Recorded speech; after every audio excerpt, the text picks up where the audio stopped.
the standard $75 fee, plus the cost of mailing and the cost of the ad in the Conway Sun. And that's something that's allowed by statute as well. And that was something in the email that I forwarded to you yesterday. That's actually allowed. There's actually a specific RSA that allows that to happen, and actually allows us to not consider an appeal if the fee is not paid in advance. So I have to do a little bit of research as to how that interplays with the 30-day requirement in our bylaws to receive an appeal, and the 45-day statutory requirement that we have a hearing within 45 days. I'm not quite sure how those interplay, so I will, assuming we adopt the bylaw change, I'll do that research and let you know by email what is going on. But questions or? Has that been properly agended? Adequate notice? For a public meeting, that's a good question. I don't think it has. So we will postpone that then to our next meeting. We'll talk about that some other time. Yeah, that's a very good point. Thank you. Did you hear that, Jim? Okay. Great.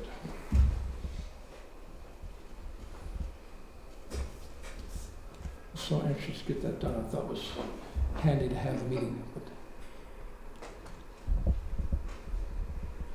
now, I was busy trying to get Zoom up. Eric introduced himself. Is he here or? Eric is right back here. You just stepped outside? Oh, Yeah, just a few minutes. Okay.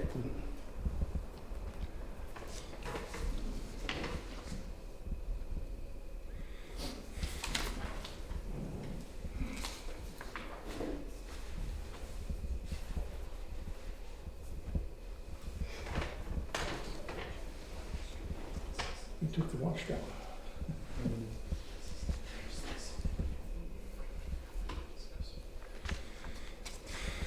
And you would take minutes?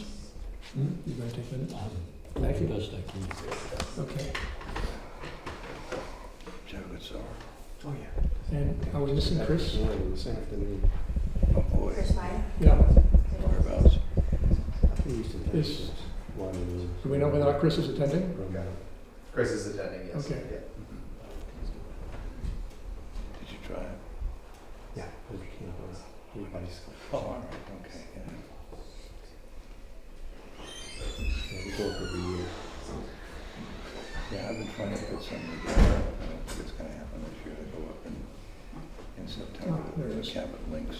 They will go. All right. Sure. Thanks. I haven't been there since I started dating my wife, which was 57 years ago. It's beautiful area. Oh, it's good. It's spectacular. Spectacular. I hope nothing ever happens to change it. Oh my God. Everything changes before it changes. Sometimes it's better, sometimes not. Yeah.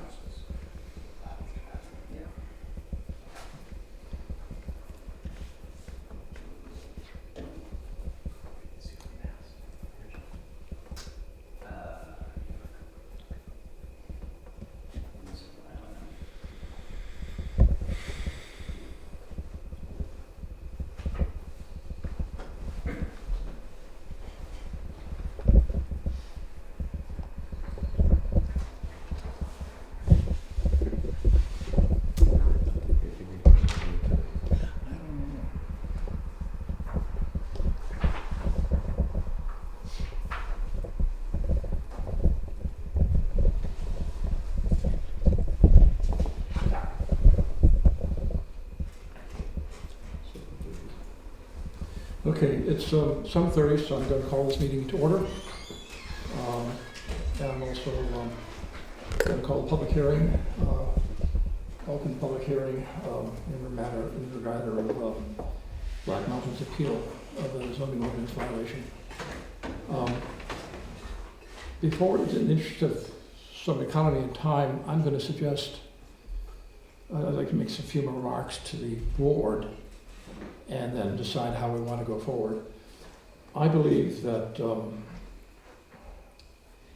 the 5 paragraphs, the number of paragraphs in the appeal, 2 of them are probably outside of our jurisdiction. The 5th one, which was the inconsistent enforcement or selective enforcement, references municipal estoppel and violation of the New Hampshire state and New Hampshire and U.S. constitutions. I'm fairly confident that because of a Supreme Judicial Court decision that we do not have jurisdiction on questions of municipal estoppel. And Chris, for your, that's Dembia, I believe, versus Town of Holderness, where they pretty much said that, or did say that. So unless that case somehow doesn't apply, I would suggest we avoid the 5th element of the appeal. I also believe and in making that statement, I'm not really making any comment on the validity of making that argument or whether or not the elements of municipal estoppel have been met.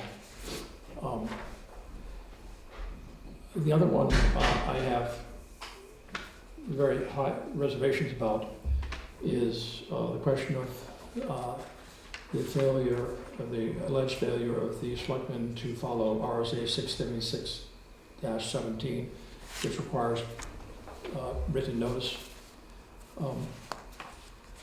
Our jurisdiction is almost entirely limited to interpreting the zoning ordinance and does not extend to whether or not the selectmen choose to enforce the ordinance or not enforce the ordinance, or how they enforce the ordinance.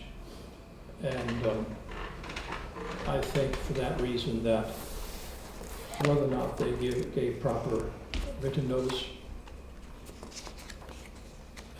is outside our jurisdiction, and in particular, whether or not the selectmen followed a certain state statute in doing that is not for us to decide.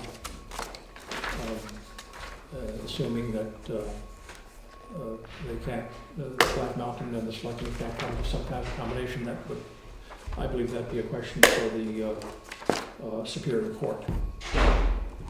I do think the other 3 elements, which is the question of whether or not the signs are a hazard or danger to the public, whether or not the ordinance allows, whether or not the selectmen misinterpreted the requirements regarding off-premise directional signs, and whether or not the ordinance applies to temporary signs, are things that are well within our jurisdiction. So, unless Chris may have some other comments when I open things up, but I mean, I think I would encourage the audience to, and anybody testifying, to concentrate on those 3 items. Anybody have any questions or concerns, or? Are you inviting comments from? No, yes, no, from the 3 of you, yeah, and James. I'll stay last. I'm the junior member, so. Okay. Well, Give me again the, Can everybody hear us, by the way? Okay. It's like 3rd grade. Everybody is in the back of the classroom. You can come up. If you We're gonna prefer, bite. we can all move up to the front. Yeah. We're the only thing on tonight, right? I yes. think it'd be great. Why don't we come on up? give me again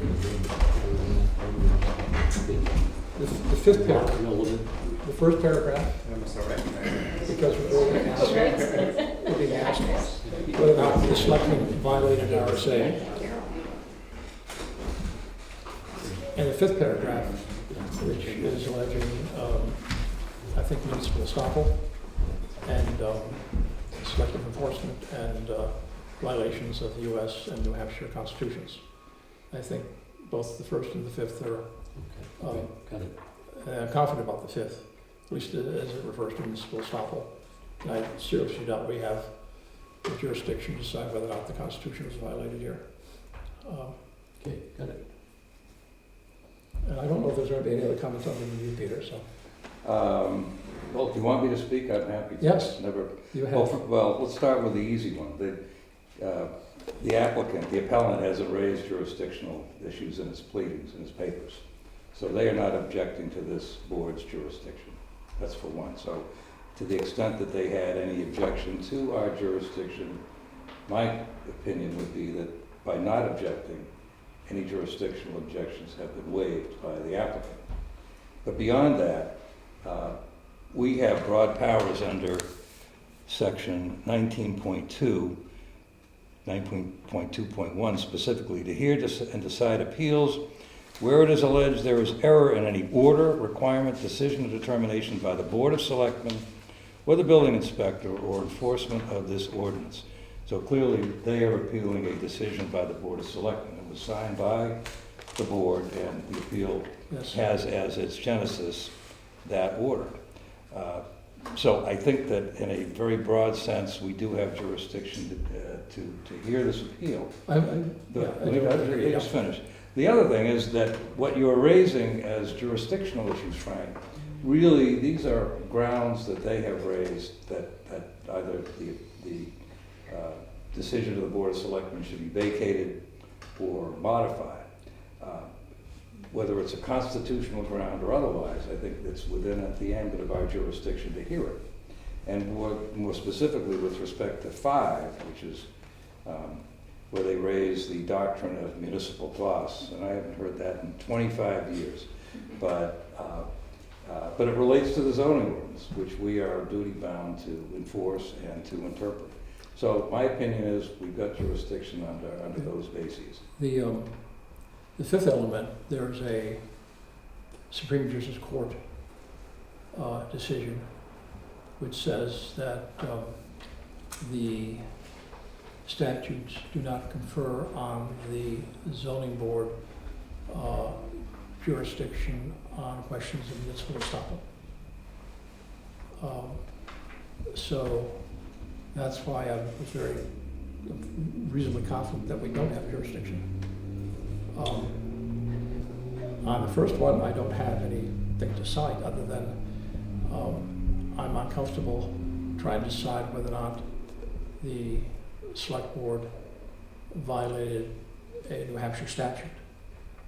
When our I think the important thing in the quote that you read is that it all refers to the zoning ordinance and not New Hampshire statutes.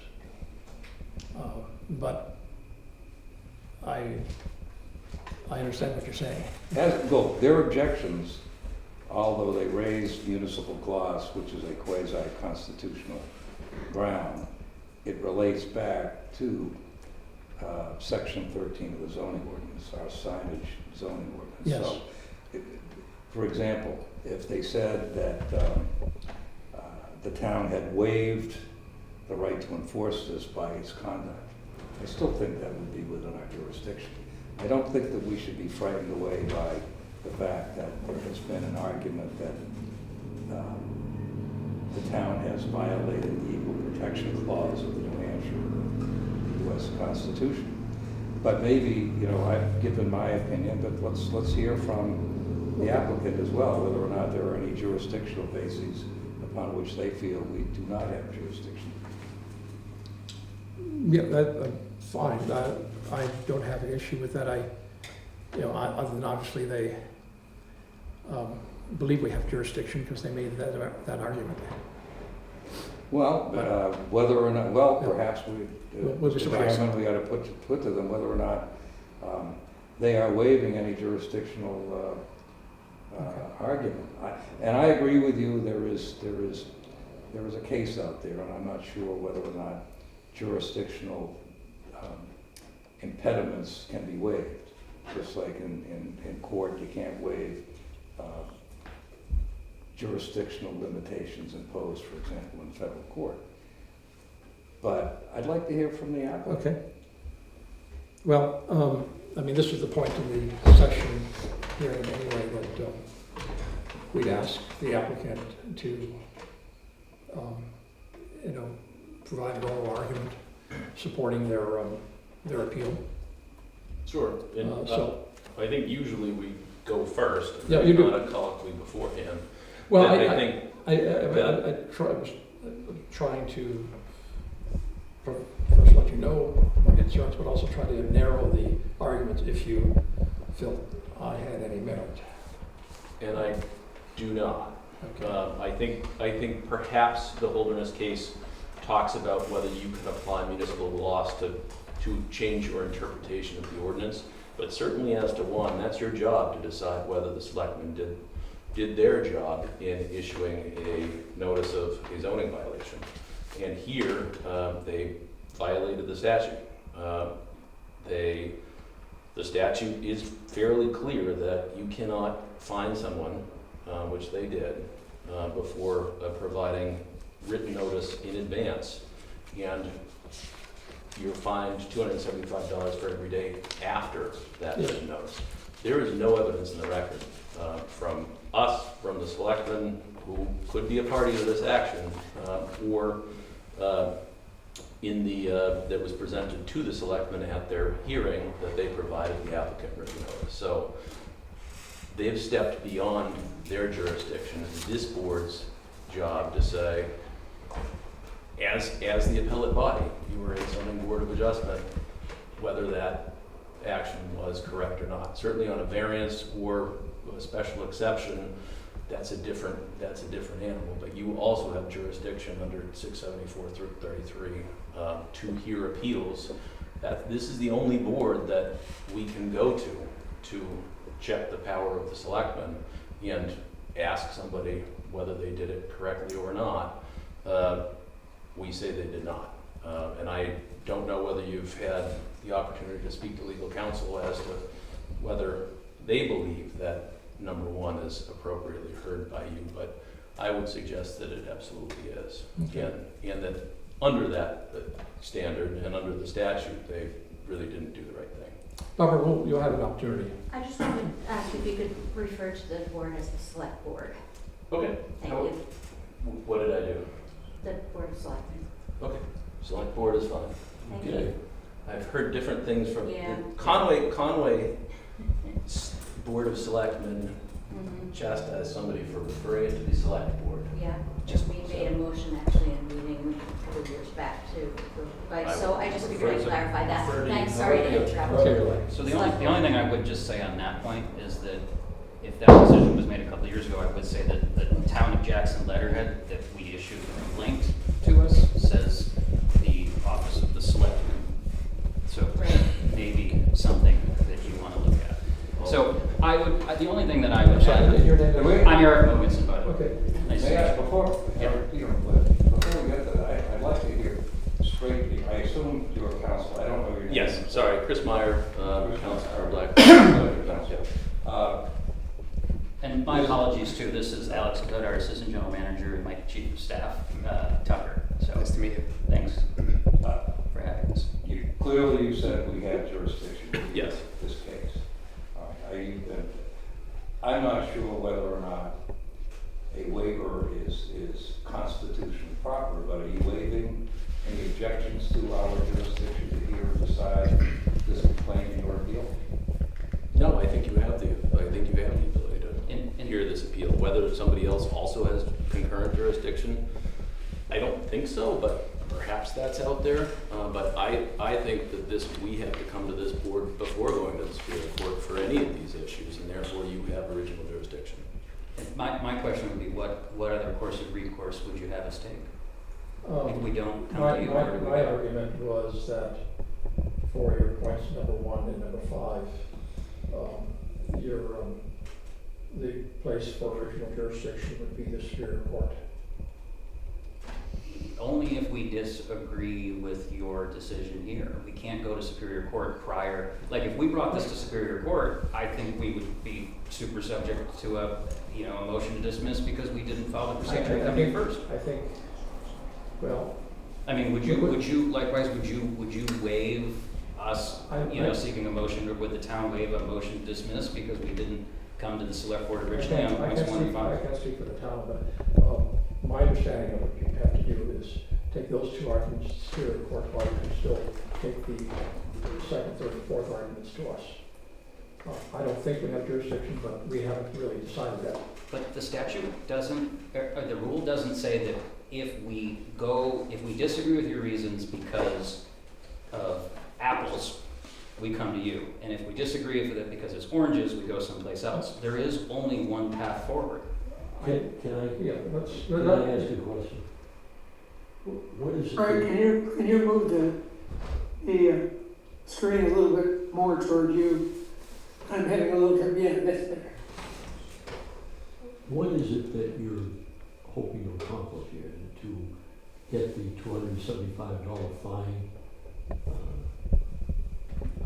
What I want to say, to get it rid of it? Is that what? Well, I think there's two questions here. Right? One is a legal question, which is an important legal question. So if we disagree with the board of the office of the select board, if we disagree with the select board, we have to have some recourse and some process, right?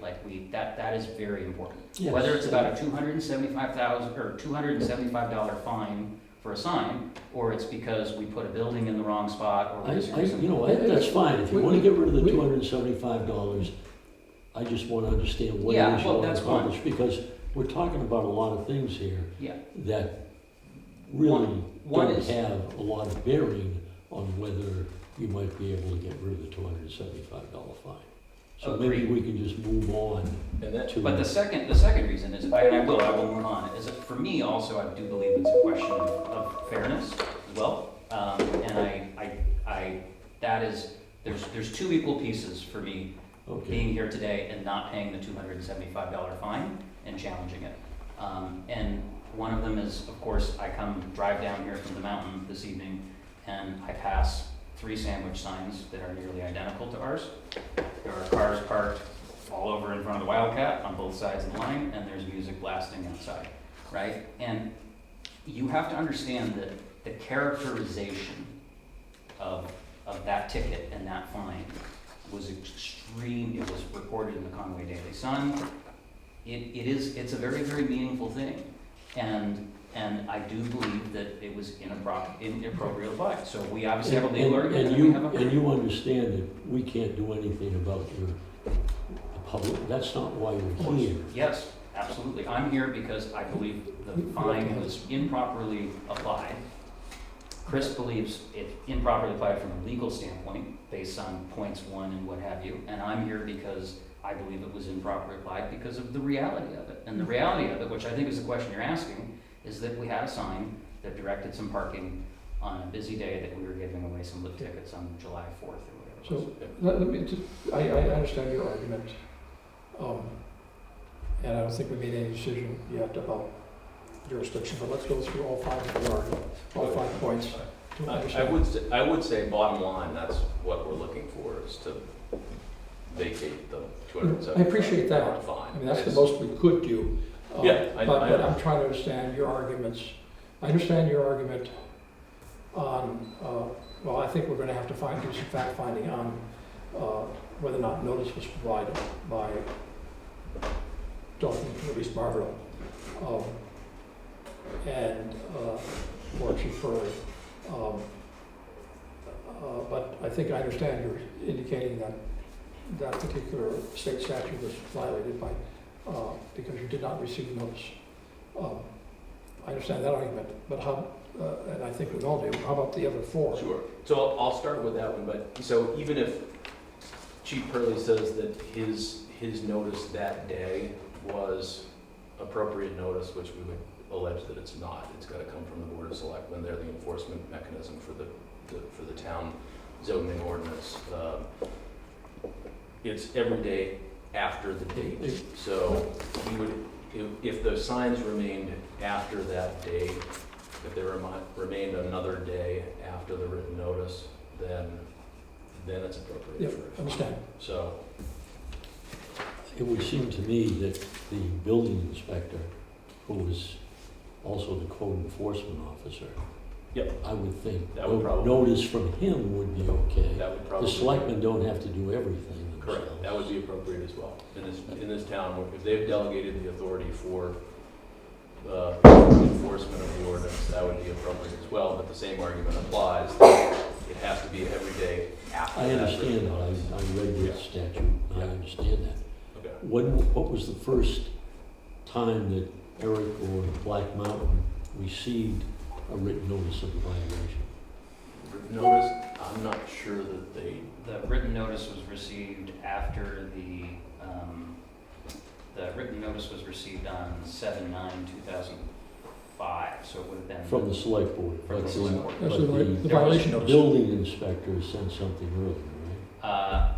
There was no building inspector. I never spoke to the building inspector about it. I have a text message from Chief Curley around 11 o'clock that day, 10:30 that day. And then Chief Curley took the signs into evidence where they still remain. We don't even have our signs. I think we've moved on to the second point. Well, my point is it's impossible for me to have removed them after the 24 hours if they were removed before. Nobody's, Well, no, it's a factual issue. and we're going to get to that. Just, if I could just ask some questions. Mr. Chairman, Yeah. again, I'm the Go new ahead. kid on the block. Does it make sense to hear from council's arguments Yes. paragraph by paragraph? It does. But let's That's why I wanted hit the pause button on paragraph 1 and hear from Chief Pearlie or the building inspector or whoever else wants to speak on that issue. And maybe go through each of these. Well, typically we do the applicant, excuse me.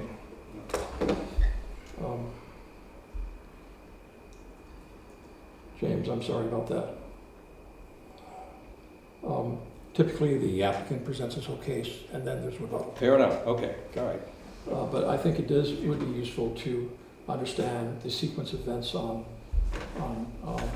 July 5th, and as well as your argument that the signs, I think your argument is that the signs were not a hazard or danger to the public. correct. So, do you want to go through the sequence of events? That would be helpful with the times. Yeah, absolutely. So if I got notice from Chief Pearlie that the signs were in a hazardous spot. How did you get that notice and at what time? I can look specifically, but it was the morning of July 4th. 4th or 5th? I believe it was the 4th. It was Saturday the 4th, because Sunday was the 5th. We did the event before the town fireworks. So the town fireworks were on the 5th, and we did our event on the 4th.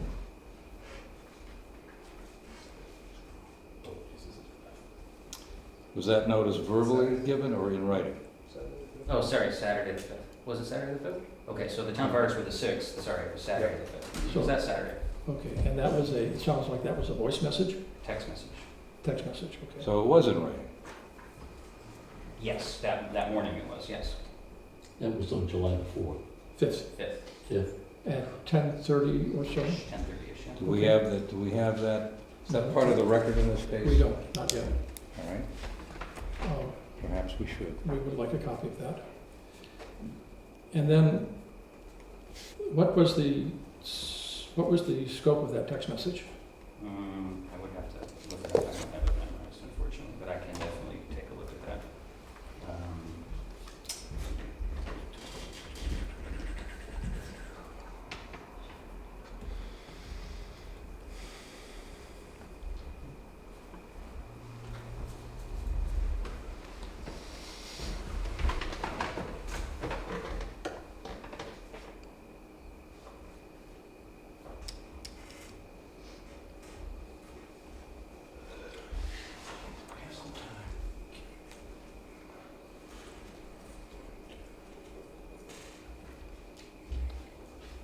I think.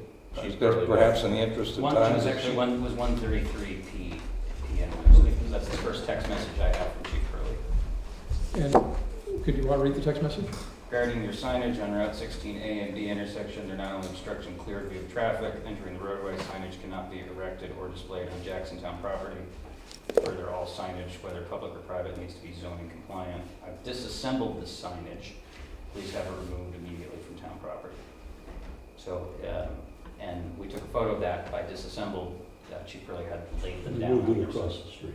Huh? And you moved it across the street. No, this after. So we came down, we looked at it, we had it over, it was flipped over. And he had indicated that it was a safety hazard or something else. And so we moved it out of the median in the area where it was apparently a safety hazard. We moved it against the fence over by the school basketball yard, right? Well, let me step back. When did you post the signs? What time in the morning? It would have been right around noon. I believe we opened around noon. Noon, okay. And then what happened next? Well, I got the text from Chief Curley. I came off the mountain. I came down. The signs were tipped over.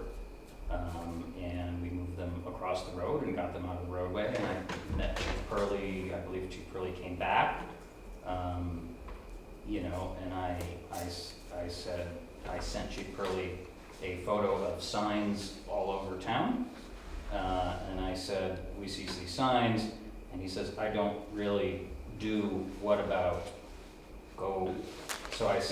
So Chief Curley sent the text message that said, regarding your signage around 16A and around the 16B intersection, they're obstructing clear view of traffic. Signage cannot be erected, displayed. All signage, whether public or private, needs to be zoning compliant. I've disassembled the signage. Please have it removed immediately from town property. I then sent him a photo of signs elsewhere in the town that day, from that day. And I said, what about this sign? We see these signs all the time. And he says, I don't really do quote unquote, what about go police up your signs, please. I said, we've documented many other signs in the areas. The sign is to inform people where to park. He said, I don't think it matters how informative your sign is. It's unlawful and a road hazard. I said, can you be more specific as to what's unlawful? I said, it looks like you removed our sign and placed it on the ground. Is that correct? And he said, correct. They were unlawfully obstructing views of oncoming traffic.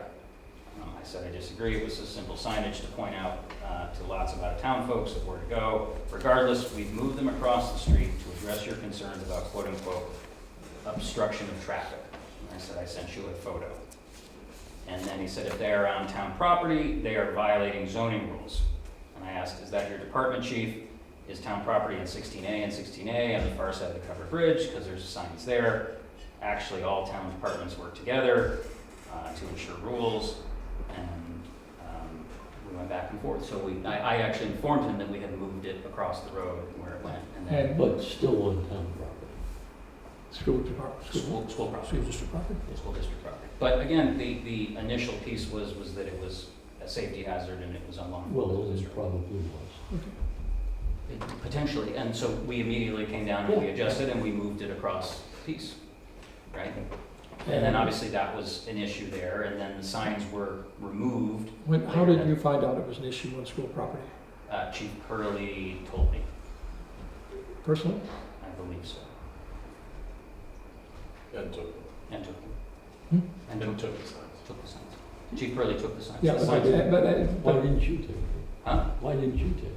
We thought that they were fine where they were. Or even though he told you they weren't, you said, I'm gonna leave them. We believed that they were no longer a Okay. safety hazard. The issue continued to change.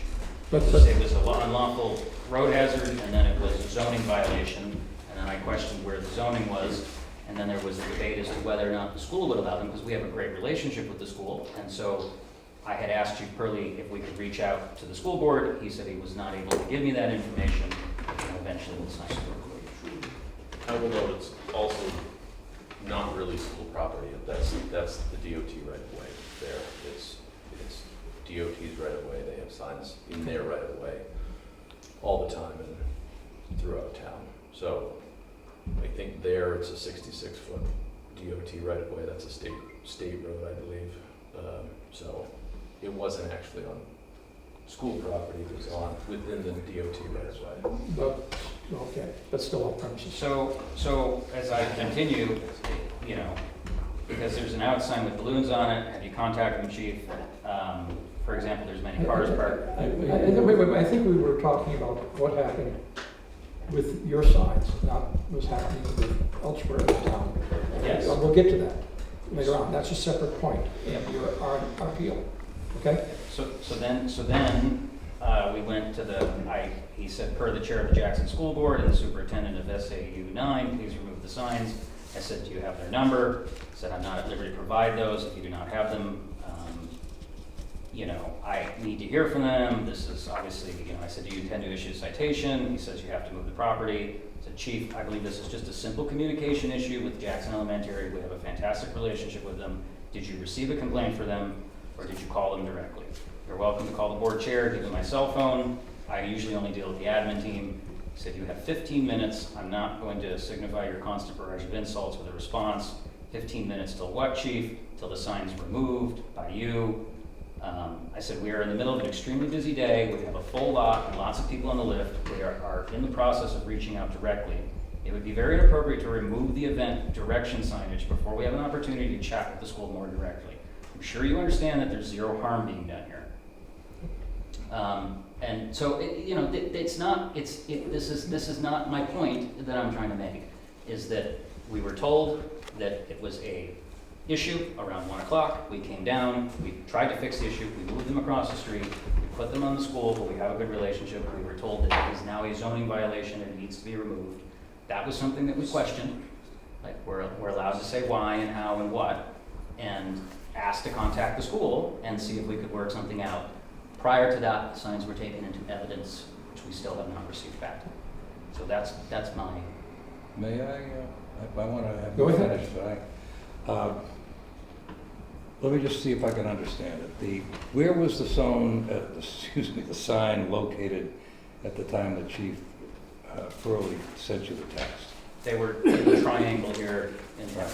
It said, according to your counsel's paragraph number 3, it says are located at the Veterans Park Triangle, a common location for temporary signage, and we're up for less than a day. That's Exhibit 1.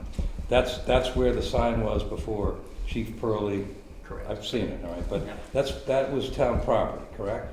I don't know at the time. All right. Well, State. It's a triangle. Do you know whether it was private property? Huh? Do you know whether it was private property? I don't know. All right. You wouldn't certainly intentionally put your sign on private property without permission, would you? Sure, of course not, but Okay. there's... And would you put it on public property without getting permission?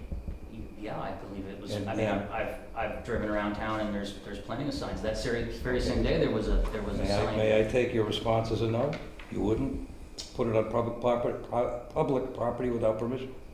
Well, I don't know. I mean, we often have parking signs on the right of way on 16 to tell people where to park and do things that isn't our property. I mean, Well, let's not split hairs. Yeah. You're talking about rights of way. I'm talking about public property. this You is would in the not DOT know. right of way. Let me just finish and I'll let you finish. I certainly don't mean to interrupt you. You certainly would not knowingly put a sign on public property without asking for permission first, correct? Unless it was allowed, Excuse me? unless it's allowed. And can you point to anything that anybody from anywhere can put a sign on town of Jackson public property? I would suggest it's done all the time. Yeah, I would, And it is done. if you look at Exhibit 2, there's one right My- behind it. My father used to say that many times, just because your neighbor jumped off the roof doesn't mean you have to. And he actually did, but I didn't. So you'd agree with me that you're not going to knowingly put your sign on public property without asking for permission, correct? I would not agree with the way you're characterizing that Okay. statement. But you do know that under the zoning bylaws of the town of Jackson, that if you want to put signage anywhere, you've got to request the recommendation and location from either the Board of Selectmen, I'll check the It has to be statute, approved by the board, the planning but board. it has to be approved under the zoning bylaw, Yeah. which I had here under this palette paper, the signage bylaw. So you did not seek advance permission from the town, from any town official, to put the sign on the I think if veterans. Excuse me, please. I don't want to interrupt you, but I really expect you to have the courtesy not to interrupt me, okay? Or anybody else here. All right.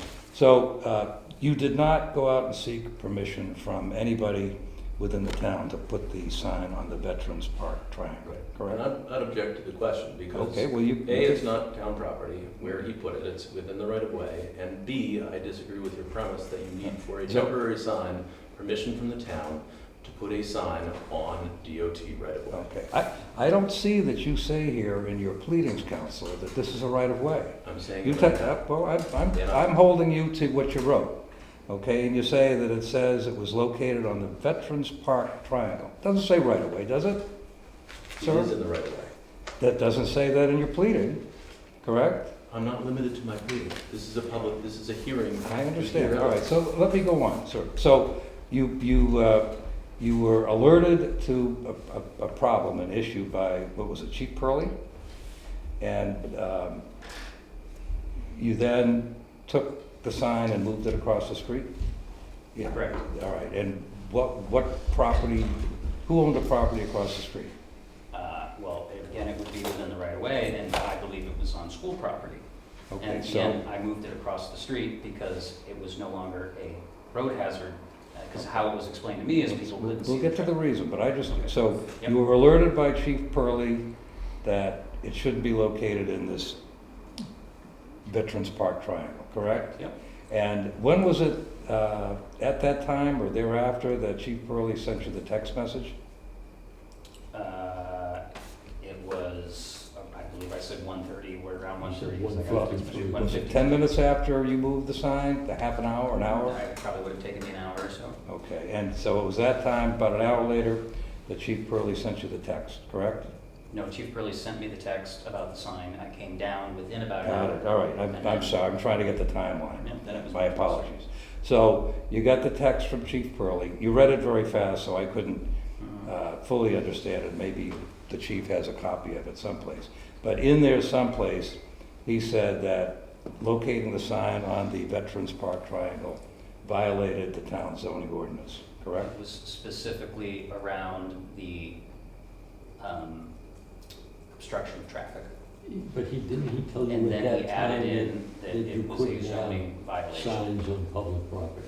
Yeah, well, he said it was a zoning violation. Right, So okay, zoning and that's- violation So he said it was a zoning violation? Initially, yes, which I then continued to question And, all right, so he alerted you in his written text message at that, 1:55. let me just finish. We can have an agreement. I don't want to interrupt you. Please don't interrupt me. That he alerted you in his text message that he believed you were in violation of the zoning ordinance, correct? Correct? Correct, And consequently, you moved it across the street. correct. And so at that time, you had been put on notice that, at least according to Chief Pearlie, you had violated the town zoning ordinance, correct? And it was, how many days thereafter did you receive the written notification from the Board of Selectmen that you had violated the sign ordinance? Your company had violated the zoning sign ordinance? 4 days later. 4 days, all right. So the first writing alerted you that there was a zoning ordinance violation, and that first notice was Chief Pearlie's text, correct? Correct. So you were on notice at that time that, at least according to Chief Pearlie, an officer within the town of Jackson was charging you with violating the zoning ordinance, correct? I wouldn't use the All word right. charged, but sure. Were you familiar with the town zoning ordinance at that No. time? Right, but you obviously knew what the chief was telling you, so you heeded his recommendation and his advice, and you moved the sign. Yes. And when you moved the sign over to across the street, did you request any permission from any town official to place it there? No. All right, and if it's in a right-of-way, I'm not that familiar with the rights-of-way in Jackson, where would you go for permission to get authority to put it on a right-of-way? Well, I believe that we have authority from a temporary standpoint for traffic signs, one, and two, we also knew that that was school property there, and we believed that we had a relationship with the school that would be fine. And there is, you mentioned that as far as temporary signage. Is there anything in the zoning ordinance that mentions temporary signs or permits temporary signage? I'm not sure. But I think, bottom line is that the sign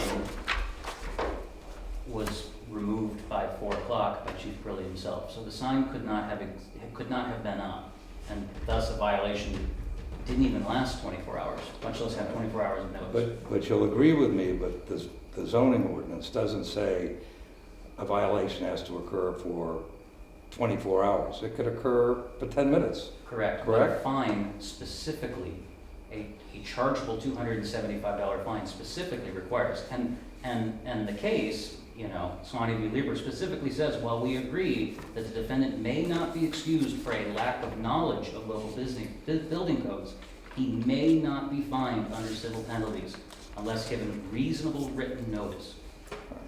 And it must be written, because look, I can come to you and say, look, the chief and I were continuing to debate and argue as to whether or not it was a violation. Well, let me just point out. What did you read to us? Huh? What did you read to us? I Is it read text? from our plea. He's reading this case that they cited, No, Swansea versus Lieber. When you read the things that. Oh, yeah, that was from my text. That's a text. Correct, yeah. Now, in that regard, Liebler, the case you cite and your attorney cites, it's a minor point, but it cites to a earlier version of the statute that has different language than you quoted. I don't think that it is dispositive on the issue, but the Liebler case does say adequate notice is notice that is reasonably calculated to give the defendant actual notice of the issue to be decided at the hearing. And Chief Purley gave you that adequate notice in his text, right? I disagree. Right. Well, you knew by his text that he considered you to be in violation of the zoning ordinance, correct? No, I disagree with that. Didn't he inform you in his text, which I haven't seen, that you were in violation of the zoning He ordinance? said that all signs of all type have to be approved and go through things, and I was certainly debating it and questioning it. Well, you may disagree, and you may be right, we don't know, but you were on notice as of the time that Chief Purley issued you the text that he considered you to be in violation of the zoning ordinance, correct? Yes, sir. Please, yes or no? No, I disagree with that. I disagree with that. Sorry, I I've spoken disagree too with the way long. that you're characterizing it. I mean, I wouldn't, we're talking about, the entire situation that existed for 4 hours. Well, I looked at our zoning ordinance again, and I can't find any kind of sign that you could put up without going to the select board or the planning board or a combination of the two. So you never looked at it, you never asked. And I can understand, you just said, hey, I want to get this up and I'd like to get it up. I'm going to put it up here, this would be a good spot for it. But then they told you you can't do that. Then every other, we go right to .5, and every other sign in town and every other thing, clearly, look, again, it's not like we hauled, a giant, dunk tank and stuck in the middle of town. Like, this is literally an identical sign to 5 or 7 others that were also on public property that same day. So the burden of reasonableness that you're trying to place on me, that somehow I was unreasonable in thinking that something like this wasn't allowed, it doesn't sit with me. It's not that it's unreasonable, I can understand you weren't paying attention to it. Now you know, in the future, you would go to the town. Well, that's my point, because that's what the statute requires. Well- You can fine him for every day after July 5th that he puts his sign back up. But Well, before that the July sign 5th, is before up. that, Okay, good. before We're that in the July same 5th place. date, you can't We're in fine the him. same place. If he If was he goes back and notified, puts if it he was back here, notified on then July we make all our 5th, other arguments about and I don't know it when being fair enough, but when was the sign moved? that day. That 4 hours. 4 hours. The That's- sign was not, that the same sign was day. It removed. was not up the next day. And the statute specific, it says after. It's every day after. You know what the statute says, but you don't know what our zoning ordinance says. No, I don't. I don't. Or not right now. Well, actually, it says, the statute says, this is RSA 67617. For such violation is found to continue after the conviction date. We're not here to convict you of a crime. Or after the date on which the violator receives written notice from the municipality that the violator is in violation, whichever is earlier. And you've testified that Chief Pearlie's text alerted you to the fact that you had violated the zoning ordinance, followed by the selectmen's assessment of the $275 penalty. Is that essentially the correct timeline? Well, you're missing that the sign was gone the same day Chief Pearlie, but if Chief Pearlie's text message is enough, the sign was gone the same day, so the violation did not continue for any day after that notification.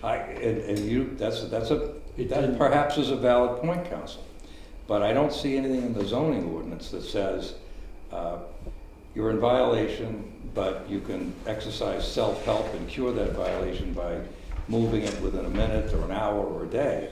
I just don't see that in the zoning ordinance, so maybe. There's nothing in the zoning ordinance that allows you to assess fines other than according with 27617. And you'll agree with me that zoning ordinance only says written notice, doesn't say written notice by FedEx or by constable. But the zoning ordinance doesn't allow the selectmen to fine. Well, the zoning ordinance specifically refers to the relevant state statute. And the state statute is the one that he's quoting about requiring written notice before a fine is assessed. So I understand that, yep, I do. And he didn't get fined before the written notice, he got fined after the written notice, the text, which we seem to have not been able to get produced yet. I'm sorry about this, I can't figure out how to turn it off. It does say, Is there a way of turning off your phone? Or? for each That's the day same that problem. such violation is found to continue After the written after written notice. Right? That's what it says. For each day that such violation is found to continue after the conviction date or after the date which the violator receives written notice. I mean, the word after is not immaterial. No, I You're going to fine us for understand. days after. It seems to me you got the notice on the 5th of July. I did, and the sign was removed 4 hours, and Well, there was no violation after. And isn't it lucky that the chief decided to take it away, otherwise it would have been there? Potentially, yes. Because you refused to remove it. Or we all could have figured it out and it would have been just fine. That was over, I mean, even if he had malicious intent, the offense is over. It wasn't staying the next day. Okay. And No, now, that's right. and now he knows. So that's the point. And certainly, if you want to go talk to your legal counsel about what 676-17 means, I think that's fine. But I think it's pretty clear. It seems clear to me. So, just then moving on, is your only argument that temporary signs, day of event signs are permitted is because everybody seems to be doing it? No, You agree? my arguments are the 5 arguments in the in our written response. Well, you don't really suggest why temporary signs are permissible. You just state that they're permissible. And I see no backup for that in the zoning ordinance or anywhere else. So help me with that. Temporary signs aren't addressed in the ordinance. No. I will, Well, and- they're not. I mean, But I will say that the selectmen had routinely allowed temporary signs. The DOT routinely allows temporary signs. I got an email from Mark Hodgson, who was the former head of DOT, before this meeting saying DOT routinely allows temporary signs within its right of way. And it's done all the time. And in the if you look at the minutes of the select board meeting, where they assessed this fine, one of the members, and I forget which one, said, this is a temporary sign, it doesn't apply. So there is at least how they enforce it. I appreciate that. I mean, certainly there are a lot of temporary signs around here. I don't deny that. But I was We trying to don't know, understand. we don't know, however, we don't know at this I- time whether they got permission for those signs or not. Yeah, well, yeah, I actually, we probably do, but I just want to make sure that I wasn't missing anything in that. I will agree with you, Okay. that it's not. And then the third argument you make is references the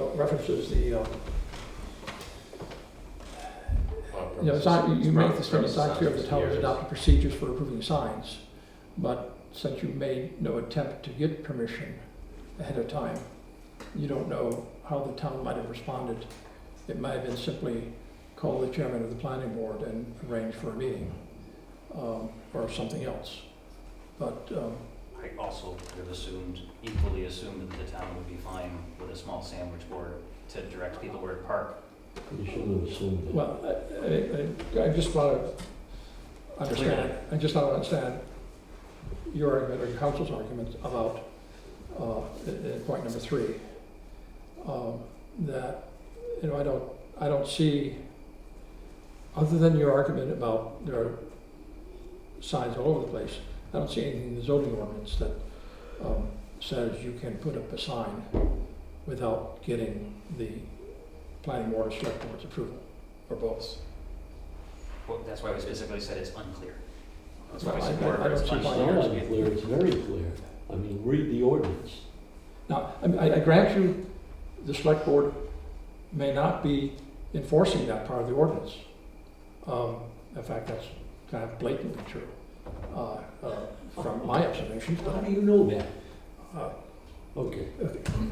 Well, you could drive around town right now and there's But 5 you don't know whether those signs have been approved or not. You don't know that. Well, You see the sign out there, you make the assumption, somebody put it out there, I'll put it out there. The ones we submitted, they admitted at the meeting that they weren't, the art sign was the one we submitted. Yeah, okay. It was out the same day, and it did not Okay. get approval. Right. But it's nice to know, because Eric comes in here and he says, hey, if it's okay, I'll put them out there. But he doesn't know if it's okay. He doesn't know what the sign ordinance says. He doesn't know whether those signs he saw around town were approved or they weren't approved. Now, you talked to somebody and evidently one of them that you saw was not approved. Okay, so. I think I have a good sense of the applicant's arguments. I agree, but I think perhaps council may want to add whatever he feels needs to be added. I think I've gone over all the arguments and we have our pleading, so I think we're. I'd like to ask for copies of those text messages, if you could. I would really need to speak to council about that. We have an ongoing place. I think Chief Curley certainly wants to provide them again, but we have an ongoing evidentiary concern with those communications. Yeah, are you talking about with the text message that we talked about today? Correct. And what's that evidentiary concern? I'm not at liberty to speak right now, I'm sorry. Well, if you're challenging the authenticity of this text message, which I'm not we've challenging. been here an hour almost, and I still haven't seen it. Yeah. So, but perhaps Chief at the Pearlie has them, and I think. well, all right, and submitted. at the appropriate time, and I notice the chief is here, and perhaps the chief can authenticate it if he We're not, feels. he read them, we're not. Well, no, I agree, Counsel. I agree, but your client just is now challenging, and I'm not sure exactly what the precise challenge is, but apparently he's challenging the authenticity of that text. No, that's No, not. that's not what That's he's not. saying. What is the challenge as it We relates? have outside pending issues that involve these text messages, that we purposely did not release them into the record with you guys. We're happy to read them and we've gone through them. What we're relying on the text message for specifically was the There's some timing. ongoing litigation between. I'm familiar with it, you read the papers, and I'm talking about this particular text message where you've testified that the chief told you were in violation of the sign ordinance. Yeah, and I I'm think that's- happy to rely on my testimony that at 1:55 I received the piece and the sign was removed 4 hours later. Let me just finish, all right? Remember we had a deal? I'd like to hear from Chief Purley, or at least get the text message, so we can look at that text message. I don't see that has anything to do with other litigation that you have. It might, but I don't see the relevance. I was just going to suggest that if. Well, you're the chair, I'll keep my mouth shut. No, you're doing great. I think now would be appropriate time to ask if the select board has any rebuttal that they would like to offer. This would be the time, and I'm also then going to ask Chief Purley for any comments he may make, and I would then also ask him to provide copies of the text messages he sent to Eric.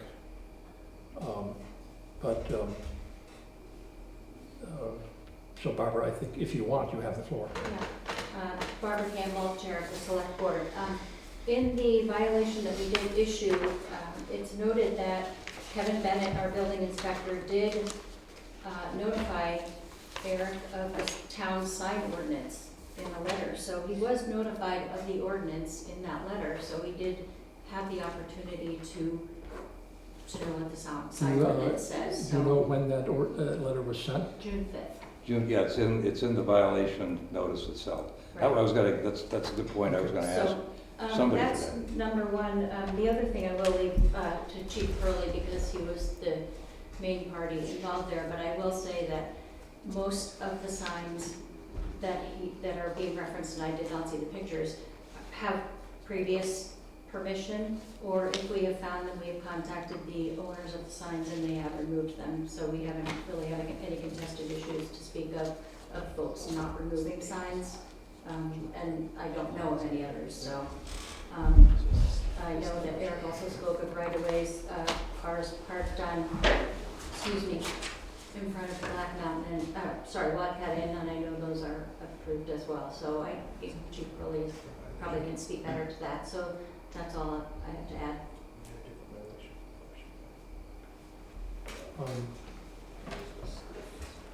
I'm kind of surprised. So the select board, we're granting permission to at least one other sign. Are you, presumably, they're off-premises signs. Presumably you're not including the planning board in that, you're just electing not to enforce the ordinance? Or? No, maybe I misspoke on whether or not we gave the permission. I know they have permissions. I'll use an example of the signs that are used for the Whitney Community Center, and those are on the property of, I believe, I forget what the name of the trust is that owns the property where the post office, the Whitney Center are, and I know that they have the authority from that private property to put their sandwich boards up. I don't know of any others that are. Okay, so the select board have not given permission. Correct. And that's not actually an off-premise sign anyway. Yeah. But there are other off-premises signs, such as the art gallery sign. And we called Melanie Barish-Levitt, and she did remove her signs once we informed her of it. I believe that was after this all happened. I don't know the timing of it. Which sign are you referring to for Melanie? The one that she put in the triangle on, the triangle by the covered bridge. Okay. Now I might discuss some other ones then. I wonder if they were fine. No, because she removed it. May I ask a question of the Yes, please. select board member? This triangle, is that town property? The triangle that is, the Veterans Triangle is town property. The triangle by the covered bridge is state property. If you have DOT, I believe. if you have personal knowledge of it, where the sign was located, was that on town property as opposed to this so-called right-of-way? I don't know if I can make that judgment call just from the pictures. I would trust Chief Hurley's All judgment. right. Okay, thank you. Thank you. Mhm. Chief Purley, you're welcome to offer any rebuttal of the timeline inferred, as well as if you're willing, we would like to have copy, if you could text us, me for example, after meeting the text messages that you sent to Eric. Thank you, Mr. Chairman. A couple of preliminary matters I'd like to clear up. I am unaware of any litigation or challenge to the text messages associated with the sign ordinance violation of June 5th. So I'd like some clarification on the record what he's talking about. July 5th, I'm sorry. Oh. He doesn't want to put them in the record. If you want to put them in the record to show the That wasn't my written notice. question. He said there's litigation associated with the text messages. What's the litigation? Well, actually, technically, you don't get to interrogate Oh, other I'm witnesses. sorry.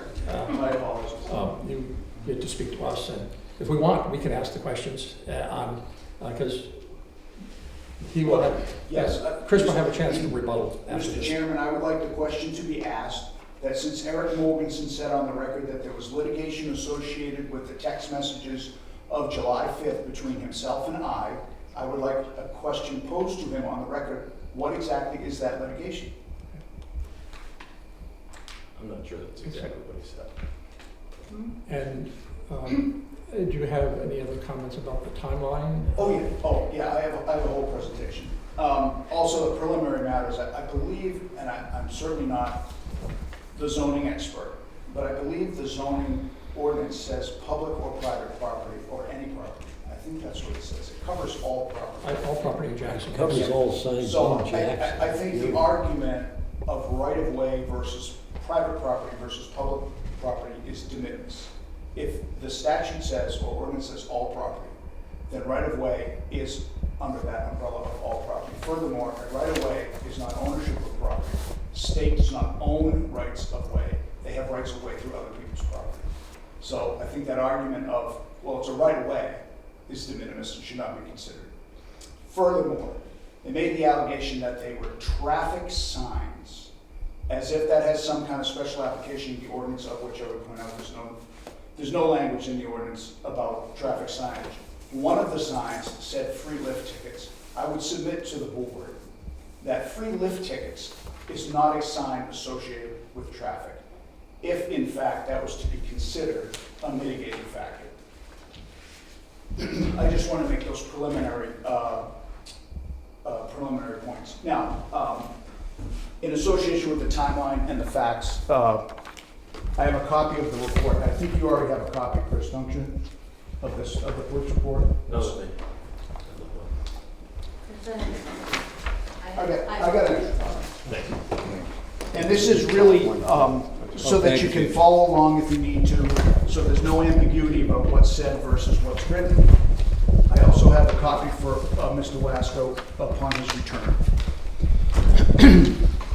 I also have a full recollection and account of the events, as well as the text messages that were referenced by Mr. Mogensen. So, I was working on the 5th of July, and it was around 1 o'clock in the afternoon. I was making my rounds in town on patrol, and I was heading northbound on 16A. And as I was approaching the Black Mountain 16B intersection, I noticed a woman who was coming off of Black Mountain Road straight, and I was going pretty slow. It was busy, but I was watching her, and she appeared to be struggling with trying to ascertain something. I could see her in the front seat, and I see her looking and moving her head and looking. I really couldn't figure out what the problem was until she finally pulled out into traffic and headed south on 16A. And the reason I couldn't ascertain it is because her vehicle was blocking the signage that I saw. And if you refer to the pictures as I tell this account, after her vehicle moved from the stop position, I saw those two signs, all skiing area parking and free lift rides today. It was immediately apparent to me that she was struggling with seeing oncoming traffic, and that's why she was doing what she was doing in the front seat of her car, craning her neck around to try to see what was going on. Because Chief, of that, can I just interrupt you? yes, sir. What I've got here is Exhibit 1 of the appellant's submission. Is Yes, that that's the picture picture? number 1. Thank you. And that's what I saw after the woman moved her vehicle from the stop position after she was struggling to see oncoming traffic. So that caught my attention because A, it was blocking traffic, and B, it was signage on town property. So I immediately activated my blue lights and got into a position to block southbound traffic so there'd be no further conflict. I got out of my car and I assessed the situation, and I could see that the sight lines were significantly blocked. Now, to record and to evaluate the sight lines, if you look to picture number 2 in the packet, this is what somebody would see as they're approaching the stop line. As you can see, the traffic triangle sign, as well as the free lift ticket sign, blocks a clear view of Route 16A and any oncoming vehicles or crossing pedestrians, particularly if they were small children, which is very common in this area because the playground at the school is open all the time. May I interrupt again, and I'm sorry? Yes, sir. So, if you're coming down a driver, these signs would be on your right. Correct. And therefore, your position in your report and your testimony is where those signs are, somebody coming down, looking over the right, that traffic coming from that direction would be blocked. Correct, that and or pedestrians. Okay. Picture number 2 depicts what it looks like from the driver's seat. I was in my police car as I'm approaching. Picture number 3, I dismounted from my cruiser, as you can see it in the background. And I walked up to a position where the woman had been stopped, and I kind of tried to put myself where the driver's seat would be and held my phone about the height of someone's head. And you can clearly see that the all-ski area parking sign is directly blocking oncoming traffic. That would be a significant road hazard for merging vehicles from the stop line on 16B. So, recognizing that it was a road hazard, and I'm sure it's no surprise to anybody, I'm all about safety first, I immediately dismantled the signs. Because to leave them while I further investigated the matter would continue the hazard that I was seeking to relieve. So after dismantling the sign and laying it down on the triangle, I immediately notified the building and code enforcement officer, Kevin Bennett, who I think is here today. I sent him a picture of the signage, and I inquired if the town had any specific rules regarding signs on town property. Again, I'm not the sign expert. Kevin is. Then I spoke to him on the phone. He was in Vermont. He said the town has specific rules on signage, including prohibitions on displaying commercial signs on town property, and it was not allowed. Knowing that, I conveyed the following message at 1:33 p.m. to Eric Mogensen by way of written notice through a text. Regarding your signage on Route 16A and Route 16B intersection, they are not only obstructing clear view for traffic entering the roadway, signage cannot be erected or displayed in Jackson on town property. Further, all signage, whether public or private, needs to be zoning compliant. I've disassembled the signage. Please have it removed immediately from town property. Mr. Mogensen's response was to send me 2 pictures of an arc sign with a balloon tied to it on the state traffic triangle in front of the covered bridge.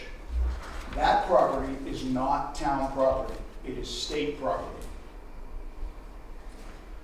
And his comment following was, it's funny, what about this sign? We see these signs all the time. Now, although he speaks in the plural, Mr. Mogensen only sent me 2 pictures of the same sign, and that was the art show sign with a balloon attached on state property. I said, I don't really do what about, go police up your signs. He continues by saying, we have documented many signs placed in that area and others. Now, I don't know what that area was you referring to, if it was Veterans Park or down there. Veterans Park or by the covered bridge. He further continuously says, the sign is there to inform everyone where to park. My response was, I don't think it matters how informative your sign is. It's unlawful and a road hazard. He asks, can you be more specific as to what is unlawful? It looks like you removed our sign and placed it on the ground. Is that correct? At this point, I'm assuming he or his agent is at the triangle. Correct. They were unlawfully obstructing views of oncoming traffic. He responds, I disagree. It was some simple signage to point out to lots of out-of-town guests where to go. Regardless, we have moved them across the street to address your concerns about obstruction of traffic. I sent you a picture. Now, I knew that across the street meant the school property, which is also town property, or any property. But specifically, it's school property, which is owned by the town, managed by a board. I said if they are on town property, they are violating zoning rules. Mr. Mogensen responded, is that your department, chief? Is it town property and Route 16 and 16A on the far side of the covered bridge? And I'll get to that violation when I'm done with this line of information. I said, actually, all town departments work very closely together in a whole of government model to ensure rules are followed. I was trying to make Mr. Mogensen aware that I had checked with the zoning ordinance enforcer or department head, and he said it was a rule violation. He says, this is his response. He said, we work as a whole of government to ensure rules are followed. Because there's an art sign, he says, because there's an art sign there with balloons on it, have you contacted them, chief? It seems to us that you like to make up, pick and choose what rules you want to follow or enforce. For example, there are many cars parked on the state highway, Route 16B, in front of the Wildcat. There are also golf carts that are not road registered driving back and forth all day over the state highway. Have you called them? I said, in front of the Wildcat is designated lawful parking by town ordinance. That's specifically outlined in the ordinance that it's lawful. Now, I then, as we were having this interchange, I went down to make sure that we were on the same page of where it was, because he said it was across the street. So if you refer to page 4, this is where the signs were placed. Now, I think it's very important to recognize that on July 5th, Mr. Mogensen, or agents of he, did not commit one sign violation, they committed 2 sign violations. Because after the first sign violation was rectified, whether it was unwittingly or intentional or otherwise, he was put on written notice that he couldn't place signs on other people's property and that he had to be zoning compliant. He then moved the sign to other property, that being school property, as depicted in picture number 4. Now, at this point in time, I'm now down in my cruiser in front of Badger Realty, and Mr. Mogensen is standing next to the cruiser, and we're having a conversation regarding the school sign. Now, again, I wasn't sure if he had obtained permission. I don't know. So I asked him if he had contacted the school in order to gain permission, and school officials. I don't know the nature of his relationship or if he did so. He didn't. He said he did not. He was somewhat agitated and flippant, but he did say he had not contacted the school officials. So I told him that I would contact the school officials. And it seemed to me he didn't know who they were.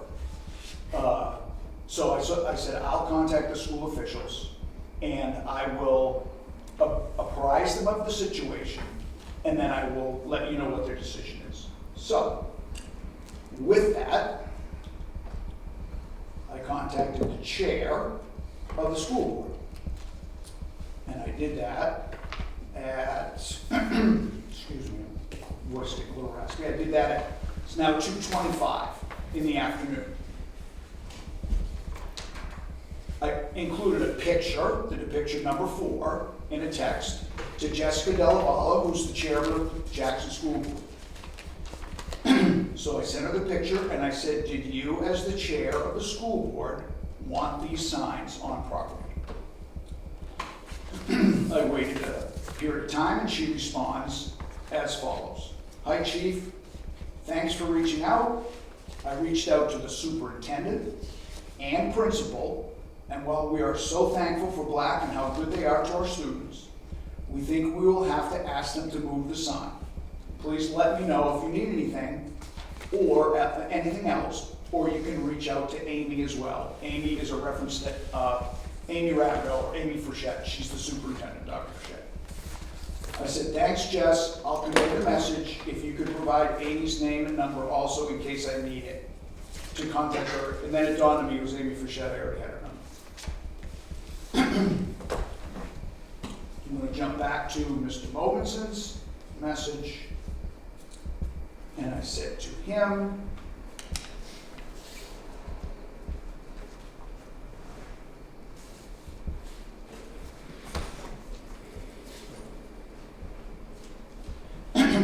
Eric, the school asked to have the signage removed from their property. If you don't do it, let me go back.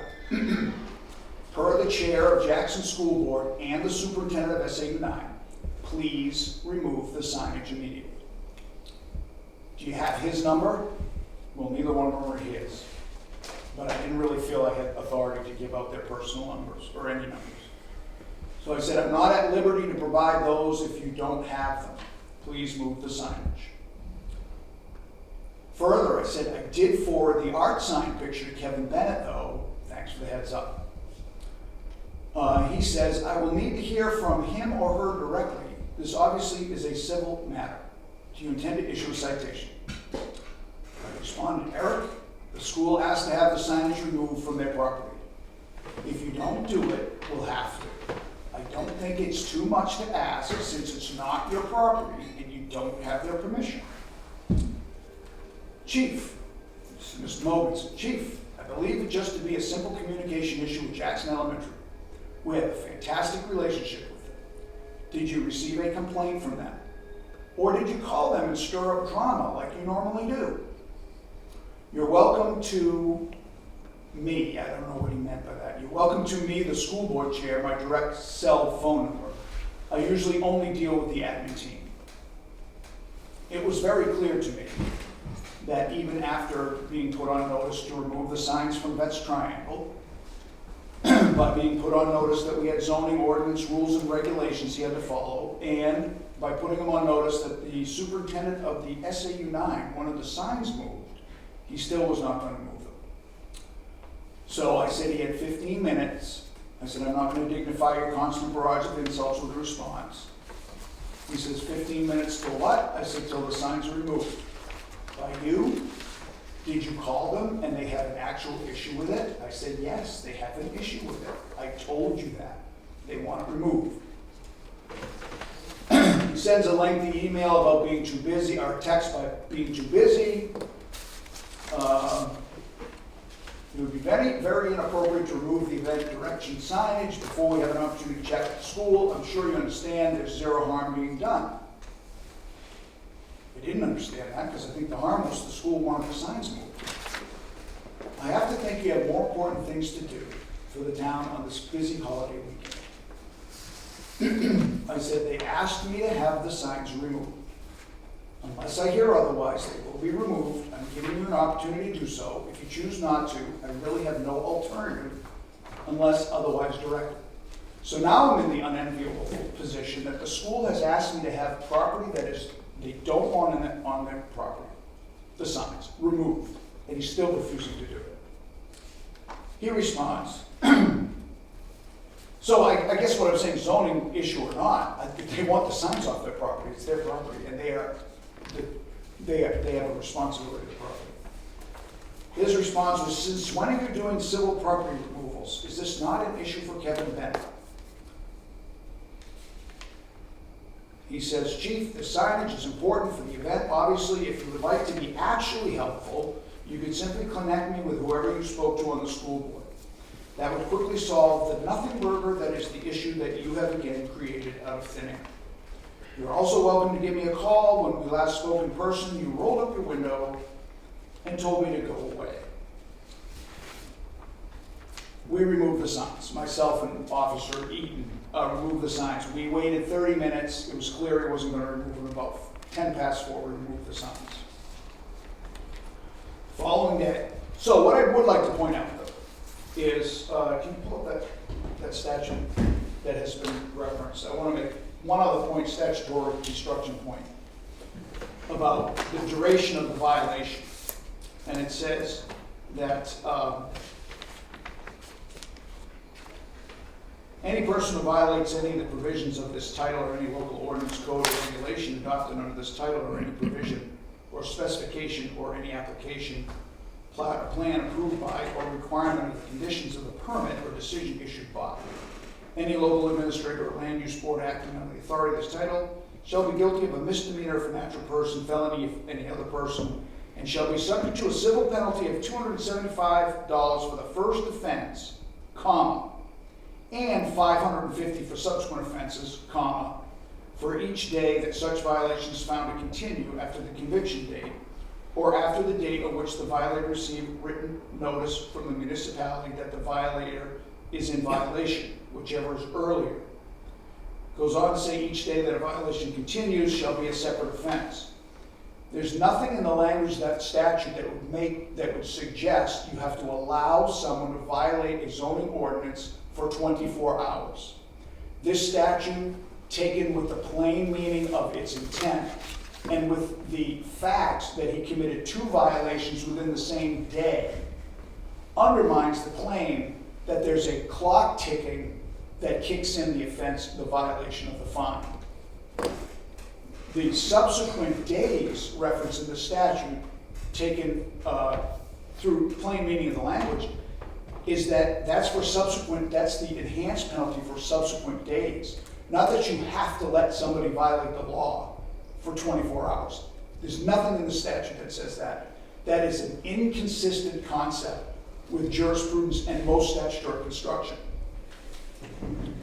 Now, the following day, so I point this out that it's the following day. Eric Mogensen sends me a text at 20 minutes of 6 at night. This is the next day, July 6th, when we're going to have the fireworks. Chief, I assume it was you that took our signs yesterday. We can't locate what happened to them. Do you plan to return them to our property? I don't know when he went down and noticed that they were gone, but he certainly doesn't hesitate to text me when he is infuriated by my conduct. So I could only conclude, reasonably and rationally, that he didn't even go down there till the next day in the evening to get his signs. My answer was, as advised, and this is a written answer in fulfillment of the notice of in writing, as advised, we picked up your signs since you would not. They've been processed as evidence, subject to the decisions of the select board on zoning, signage, or other applicable rules or laws to include obstruction of vehicular traffic pursuant to RSA 644-2, which is a statute that I would enforce and regulate. Thanks for updating us finally. I assume that you have opened a report and investigation. I said correct. Perfect. We look forward to discussing and seeing you on Tuesday. I would say by him asking if we've updated him finally and opened a report, he is under notice that it's an official matter, that he can be cited, and he has been noticed in writing. Now, let me just review the report in case I missed anything, and then I want to speak to the claim of selective enforcement. With regards to selective enforcement argument,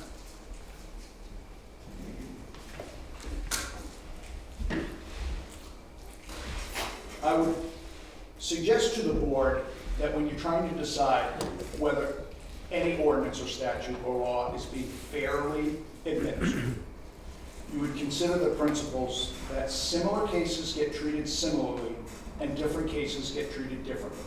That's a pretty common theme in equitable justice.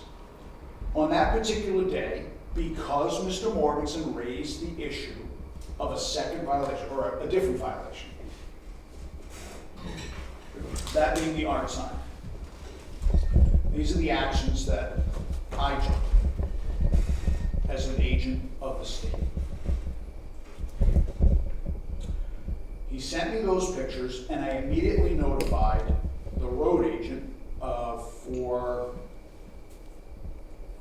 the state of New Hampshire, because the art sign was for this district. Yeah, for this district. So he's the road agent. He's the boots on the ground as far as maintenance of the roadways and things like that. Where the curb cuts are lawful, where the signage is lawful, where the things are in a state of disrepair. So I sent him a message on July 5th at 1:20. So this is before the message I sent to Mr. Mogensen, and this is about his signage. Because Kevin Bennett had made it clear that they were not compliant with zoning. It was also clear that it was a safety hazard. But I wanted to double check and see if the signs were allowed in any capacity by the state. So, at 1:20, which I think is important to note the timeline, because that's 13 minutes before I checked with Mr. Mogensen. And it's also after I checked with Kevin Bennett. At 1:20, I sent a picture, I sent all the pictures that you have, 1 through 4, to Brian Scribner, who is the district road agent for the state of New Hampshire. And I said, Brian, I don't think this is allowed, is it? He didn't answer. And then I said, I removed the signage from the traffic island and they moved them to school property adjacent to Route 16B. Not sure if that's lawful with state highway. He didn't answer. But I immediately notified him. I found out later the reason he didn't respond was it's a holiday weekend, his work phone is not on his person, so he didn't answer, but he had those records. Then on the 7th of July, so this is 2 days later, at 2:20, I sent him a picture of the art show sign with the balloons attached, the sandwich board, which I can tell you from the pictures that were provided, it did not appear to provide a hazard, a visual hazard. But it was on state property, so I had to find out from him. So this is on the 7th at 2:20. Hi Brian, can I get some insight into state rules on signage like this? And I sent him the art sign. Are private, non-election signs allowed on state property? I qualified as non-election signs because during election periods, those signs are allowed. His answer, they are not, especially on islands and at intersections for sight distance. Thanks. We'll communicate that to the art gallery lady. I didn't know who she was. We communicated to the art gallery lady. She had her sign removed and has not returned. That is a different case being handled differently. Inadvertently or otherwise. Maybe she wants to snub her nose to the laws of the state of New Hampshire and she's been putting that sign up there. She's a serial signist. But as soon as she was put on notice that she shouldn't be doing it, she removed the sign and it hasn't returned with apologies. Why is that different than this case? I don't think I have to belabor that point. He said, and I posed this question, if you,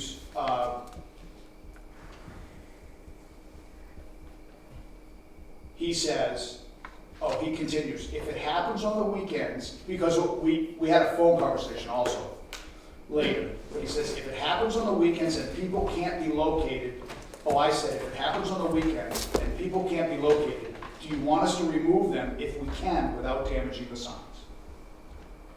And he says, if you see any safety concerns, yes, like at the end of the island with what the ski area did. I don't get texts on my state phone on the weekend, but just call and it will forward over to me. Then if they call and complain, I will say I was part of the removal. So that's the state road agent's opinion of the signage in the first instance on the side of the road in Vets Park, and the second instance on the quote right of way, which I don't agree that is any exception or provision. I do not believe, again, as far as the timeline, I think they're taking editorial liberties with the timeline that they describe on how long the town has to wait for enforcing a rule violation.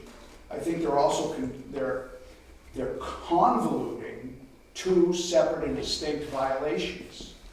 And those two separate and distinct violations were Vets Park, which was the original violation that got the state's attention, as well as the second violation after being put on written notice that they needed to do things in a specific manner in compliance with zoning, ordinance, and rules. The sign was only gone because the state took action to remove it as required by law. It was not remediated by the owner. In fact, the evidence would suggest he didn't even check into it until the evening of the next day. So that certainly should not be viewed in the context of the ordinance as some kind of insignificant violation, and it only lasted 4 hours. It only lasted 4 hours because the state intervened on an obvious violation of the law, to include the school board saying, we don't want the signs on our property. Can you imagine the world we would live in if people could put signs for ski areas, restaurants, bed and breakfasts, hot tub sales, whatever, posted on the school property? The school says, hey, chief, can you get those off our property? We don't want them there. Oh, I can't do anything for 24 hours. Ludicrous. I'm going to, can you, how close are you to finishing, concluding? I'm done. Okay. My fellow board members, I doubt we'll be able to discuss this and reach a decision tonight. Before we do that, I move that we request the chief to provide us as well as council with copies of these texts. And I move that they be made part of the record. I think they should, yes. I have no objection to it. Okay. Well, I'd like to hear on the record from the defendant and his counsel that they have no objection to it, since he made a comment about litigation. Well, I've moved for it, and let's see if there's any I think they've objection. already said that if you wanted to. I think, no, as a matter of fact, based upon my interpretation of the RSAs, this is part of the record, and we should have a Yes, we complete should. record. So We should. Chief, I can agree. you, when you get a chance, and please provide copies to council as well? I'd be happy to. So we can adjourn this to another date if we wish. I don't, Chris should have a chance for rebuttal after this. Could I clarify Yes. something? He already has text messages between himself and I. Do I have to provide him a copy of the text message he already has? Just give me a copy of whatever you're. I think it's fair, Chief, that whatever we get, he gets. All right. It's going to be in the public record. It's going to be I'll be happy to. it's going to actually That's all. it's going to be on the internet on the ZBA form. I think there's a couple of open things. I don't know where the four of us are, or five of us, James.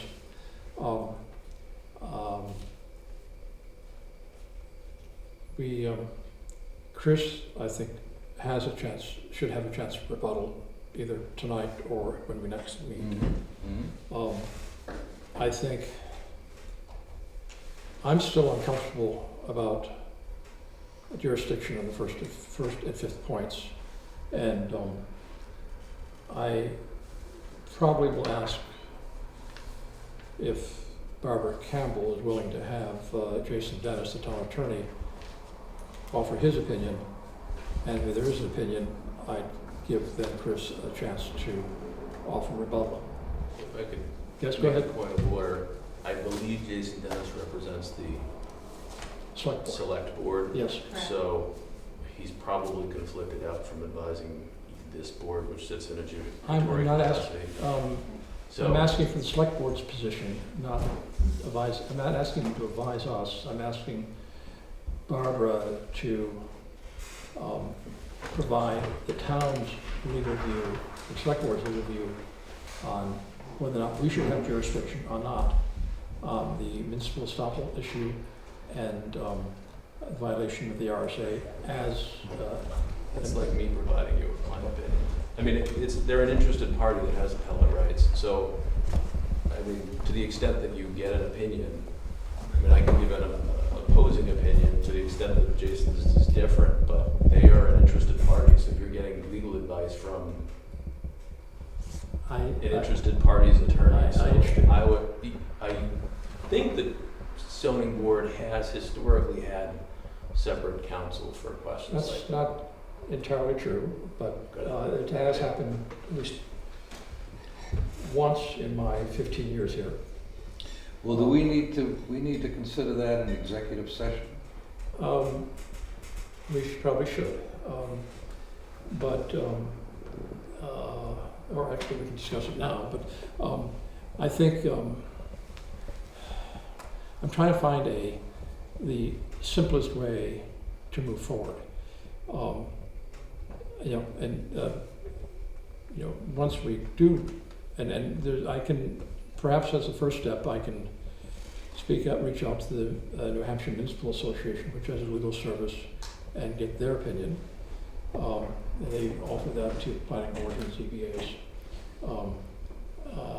And that's a start, but, and I'll share that with the board, and then maybe the board in executive session could decide whether that's sufficient or we should seek our own counsel. I am sensitive to your concern about conflict. That's, but My opinion, humble or otherwise, is that we have jurisdiction. But I know that this troubles you, Mr. Chairman, so obviously it should be explored. But and I mean, I've never had the occasion to rule on in an appeal in my 15 years here, where the select board has apparently violated a state statute as opposed to misinterpreting a zoning ordinance or misinterpreting the facts of a violation, and then we have reversed several times. But go ahead. I don't see anywhere within the four corners of council's or the applicant's papers that they've advocated that the select board has violated a statute. Yes, they've failed to give notice. I think that that's a matter of interpreting, which is our right and indeed our duty, not only the zoning ordinances, but ancillary provisions such as the appropriate RSAs. So, and I know that you've been troubled by this whole concept of equitable jurisdiction. We do have jurisdiction to rule on the legality of whatever the select board has done. We can only do that by imposing on others our interpretation of the zoning ordinance and applying it to the facts. Okay. And I think that's really at the heart of what we do. I will tell you that the select board did get interpretation from Jason Dennis before we issued the violation with the documentation that we had, and he did weigh on it. I would not disclose that. I don't want you to violate any Okay. attorney-client privilege. I mean, I'm not your lawyer. Thank you. I'm not a lawyer on this board, but I just want to caution you. Okay. Well, perhaps you might join me in a call to the. I want to keep within the open meeting laws too, but join me in a phone call to the Be happy to. municipal association and start there on jurisdiction. Yeah. But then Would you, I mean, does the board agree that we need to kind of adjourn to a different date to continue this? Don't we need the applicant's consent? No. We do not, okay. And like I said at the beginning, if you need to Okay, go. I was consult 16 legal years on counsel, I our think that's conservation fine. commission. And I would ask, on the record that not only do you look at the jurisdictional question, but ask counsel whether issue 1 is dispositive of this entire matter, because I suspect it is. Because it I kind think- of is. I believe it is, and I think your attorney would tell you that. Well, that may Talk to be.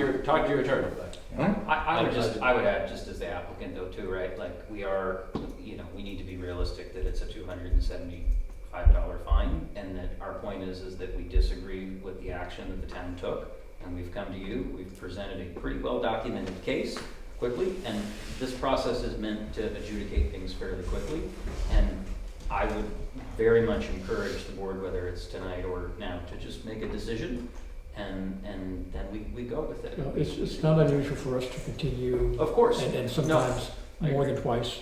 And then, of course, depending on how this goes, the losing party can move for a Yeah, I just have- There's all sorts of things. I just have first of all, I see our building inspector is here, and I see in the select board's letter, it refers to his letter dated June 5th. Is that really July 5th? No. It's June 5th. All right, I'd like to have that as part of the record too. All right? And also ask, if not now, but later on, whether or not our building inspector has anything that he wishes to offer. I think that's going to be part of the record as well. May I ask like 3 questions of the chief? Of course. And then I'll wrap it up. Chief, Yes. when you first saw the sign in the vet, you call it the vet park or vet? Veterans Park. Veterans Three Park. Veterans All Park. right. And it was just after that you sent the text, correct? After I checked with Kevin Bennett Right. and checked the sight lines to ensure that there was a hazard. All right. Yes. And you've quoted that text, which we'll have as part of the record, in your report, and you say that signage cannot be erected or displayed on Jackson Town property, further all signage, whether public or private, needs to be zoning compliant. That's the text that you sent That is correct. to Mr. Morganson Yes, at that time. And at that time, the sign was still in the triangle, correct? yes. Are you able to identify whether or not it was in the triangle, or whether it was in some right-of-way? Well, the right-of-way generally extends 24 feet beyond the center line of the roadway. The right-of-way does not confer ownership, it just is a right-of-way. So it was fully on the grassy section, well, it's depicted in the picture. Whether it's in the right-of-way, I did not measure, but I know that it was on town property. Not private property, correct? No, not. Are you aware of any effort by Mr. Morganson or his company to ask the planning board or the select board for their recommendations and approval of where that sign was located? I would say by reasonable and rational inference, he did not, since when I told him he had to get it approved, he did not say that he had. We can't act on inferences, but you don't have the personal knowledge. He never stated that he received permission from any authority to erect a sign on any property in the town of Jackson. Did you subsequently check to see whether or not such a request for approval or a recommendation for location had been obtained? Yes, I did. And what was your result? I checked with the building inspector. He said that that was not allowed, All right. and it had not been obtained. Next question, I'm sorry, I've outrun my limit, but let No, me just go ahead. finish it up. All right, so then you issued the text message, and it was after that, at some point in time, that Mr. Morganson or his staff moved the signage across the road, correct? That is correct. And that was after he received your text message. That's correct. And was the sign, when he moved it across the road, was that on public, private property, or right of way? I would say it was on public property and may have been within a right of way. I did not measure, because again, I think it's 24 feet. Did you ascertain at that time or thereafter whether or not Mr. Morganson or his team had approached the planning board or the select board for any recommendation or approval to place that sign across the street on that property? I asked him specifically if he'd received permission from the school board as they control the property, and he said he had not. Right. And after he had moved it to across the street, if I read your report and understand your testimony, there was another text that he received from you pointing out what? Yes, I told him that I specifically contacted the chair of the school board. She contacted the superintendent as well as the principal, and they asked for the signage to be removed. They do not want it. And that was in a written text? That was in a written text. And that was what, on the 5th of July? Yes, while I was still on scene. Okay, that's all I have. Thank you. Okay. Now comes the hard part for us. When would we like to meet again?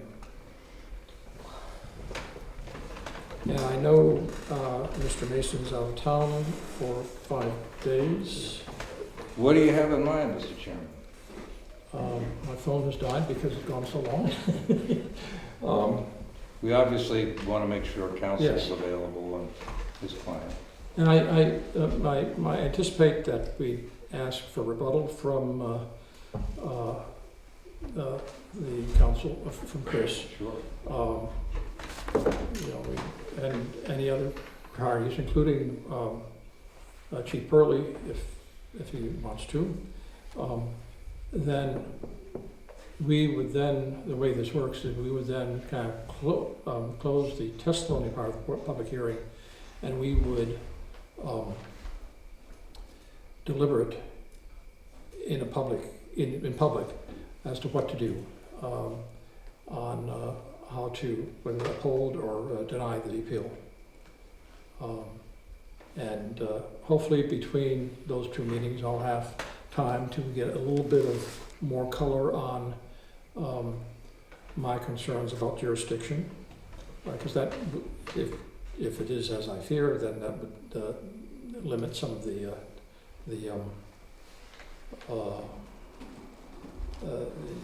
discussion that we have in terms of how to proceed forward.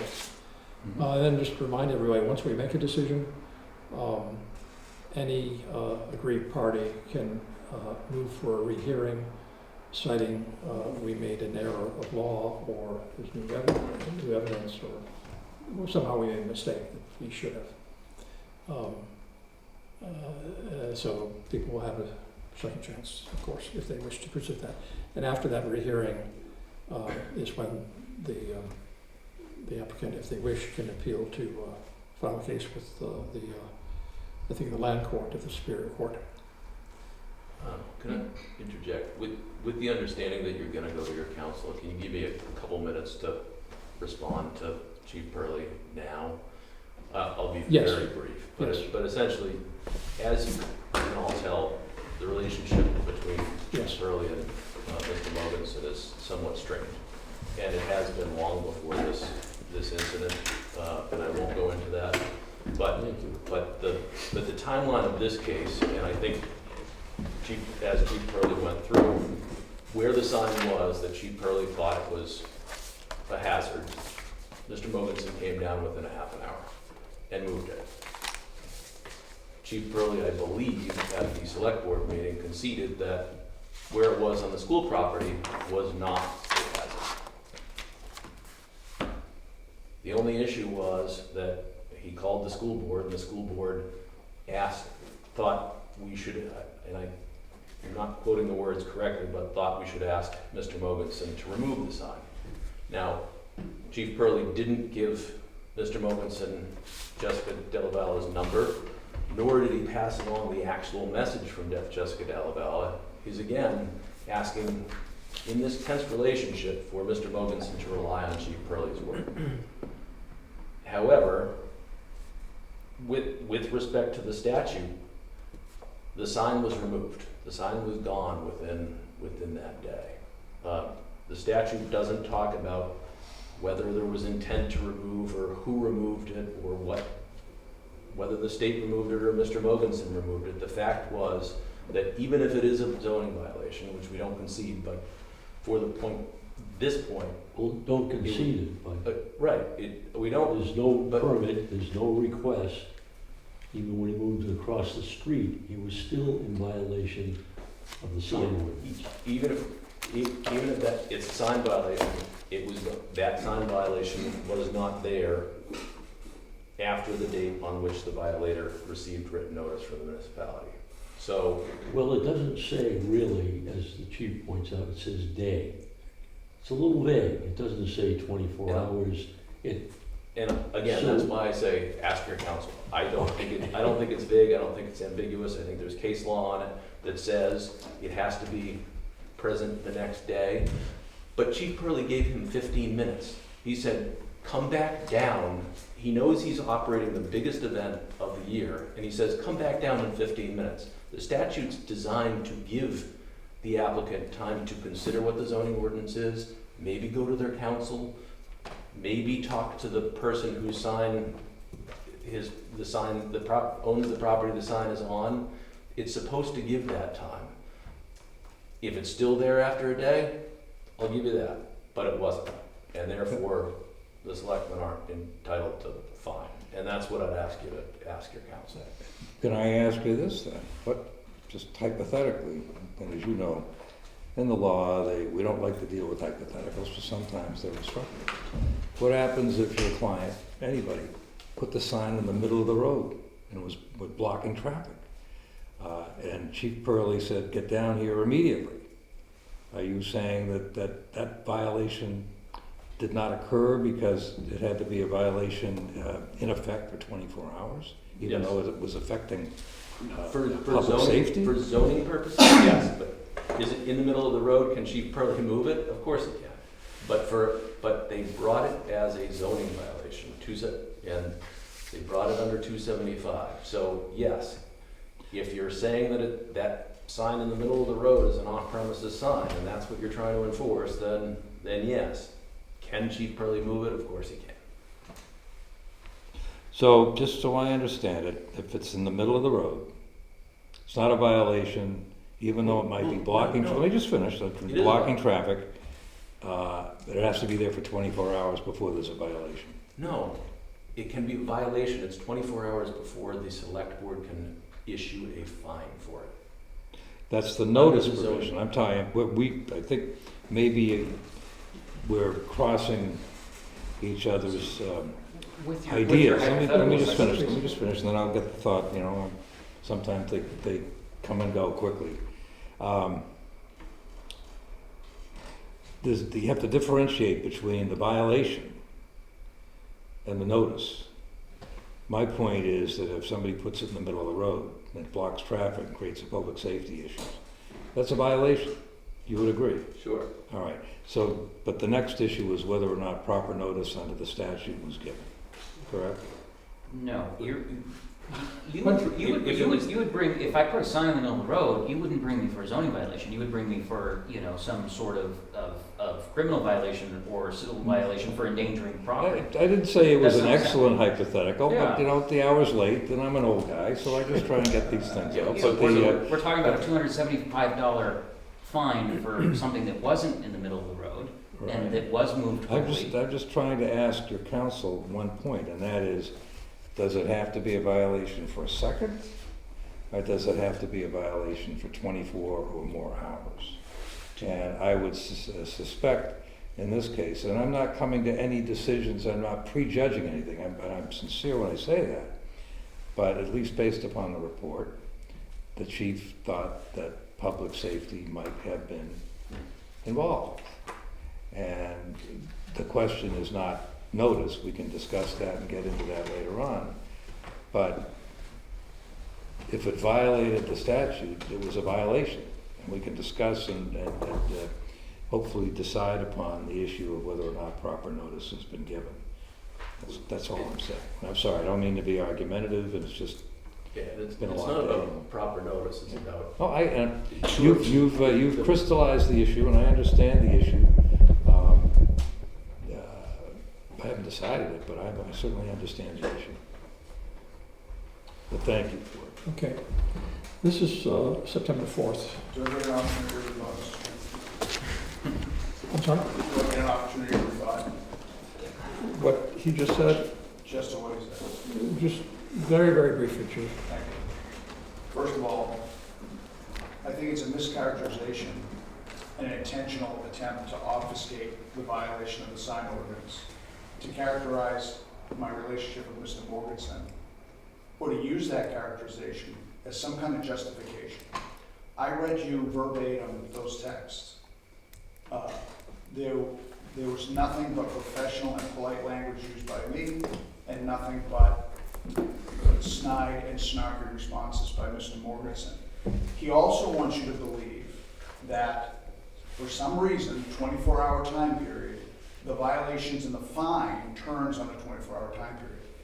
It's an absurd legal conclusion if you carry Attorney Meyer's legal theory to its absurd conclusion. A person could post a sign in violation of the ordinance for 23 hours, remove it for an hour, put it back for 23 hours, remove it for 23 hours, on and on again, and he would be able to avoid being held accountable. There is nothing that says it has to be a day. He did it twice in contravention of the rules. Further, to say that he couldn't remedy the situation because he was oh so busy. Mr. Mogensen either had the sign moved to the school property or moved it himself. And then when I went to visually check it, he came down, interacted with me. We kind of sparred back and forth about the school board to the point where I had to call the school board to ascertain whether they wanted it moved or not. He wants you to believe that he was too busy to move it. That's why I didn't give him 15 minutes. This event was going on from 1:30 in the afternoon till 4 o'clock, maybe 4:15.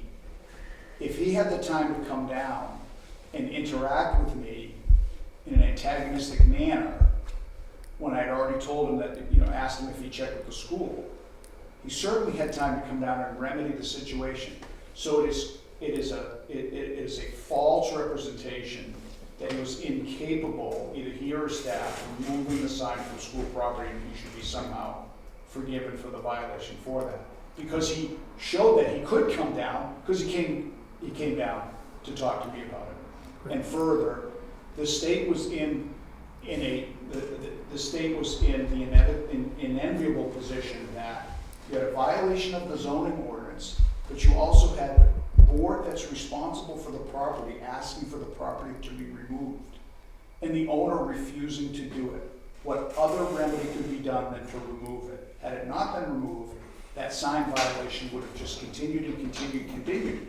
And I know it would have continued because he just represented to you he was too busy to fix it. Great. How about, I'm going to suggest a new meeting date for the rehearing. Either Wednesday the 10th or Wednesday the 17th. Either of those work? I can do Wednesday the 10th. I will be out of town on the 10th, but the 17th, let's see, what have I got on at 7:30, Mr. Chairman? 7:30. 17th works for me. Yeah, I'm available the 17th. I'm not sure about the 10th. I definitely cannot be here on the 10th. I'll be out of town. Okay, well, I want to keep everybody involved. The 17th, and James, if necessary by Zoom, can you be available on the 17th? So far, yes, as far as 17 is okay with me. Great, thank you for being patient with Zoom. I'm thinking for the next hearing, I probably will give a time limit for any rebuttals. So we can have a chance to deliberate. And I think it might be productive if we all tone down the rhetoric a little bit and we can focus in on the facts and the evidence and the law. This is not going to be about personalities. Yes, Barbara? I'd like to request that I get the tape bank as soon as possible so I can share that with my attorney. So if you could send that to me, thank you. Share it with whom? Hmm? Share it with whom? Me? Attorney. Oh, So your I can attorney. share it with my attorney. Yes. Are you looking for more information and evidence? I'd be happy to close the public hearing now. I think, well, I Come back will, and deliberate, but I think it's late and I would not want to force people to deliberate too quickly. No, I don't mean deliberate, I just mean close the public hearing, so we know, I don't have to bring back witnesses or whatever. Well, I mean, to close the public hearing means there's no opportunity for further rebuttal from anybody. That's fine with us. If we close the public hearing, our feeling is that the hearing is closed. We're gonna we'll postpone the hearing, continue the hearing. I understand, but close public comment. Well, It's up to you, but Well, I just if, think it makes it cleaner. If you and Harbor for the town feel that, let us, would you expect to attend if it's closed to public, to further testimony? I would probably attend. Okay. Well, why don't we make that decision at the beginning of the meeting? Because we may decide, as we think about this, we may decide there's additional questions we wish to ask of you. And I think that we really have to keep it open to receive the evidential materials Yes, that we we do. requested, so even if there's no other testimony. Right. Yeah. So Kevin, I'll get a letter from you. Yes. And With that. Chief, you'll provide your text to me. I will share with everybody. And we'll see each other at 7:30 on the 17th. Peter, I'll talk to you about in the near future, join me in a phone call to at least one attorney, and then we can decide whether or not we feel we have to go outside to I'd be happy to. another attorney, because we do, and that's something, I believe I have a budget to do, at least at some point. Do you keep, Mr. Chairman, do you keep the official records? I mean, I've been scribbling all over my submission. Well, we have, I keep the official records, but And- I'm gonna rely on the tape. and I'm going to see, It's too much for me to make. Well, no, I'm talking about the texts and that report and all that. I get them. You keep the original, good. And they get posted on the internet and in this file. Thank you for staying so late. I appreciate your time and your fervor in presenting your side. It's what would seem to be a simple case is I think more it is a complex. simple- We don't agree on what simple is. Frank, is it possible for me to get copies, already was distributed? Yes, I will. Hang on for a second. Are we Hey, off, Barbara? are we I off the think- record now? I think we're off the record. All I can give you is, I was arguing years ago a case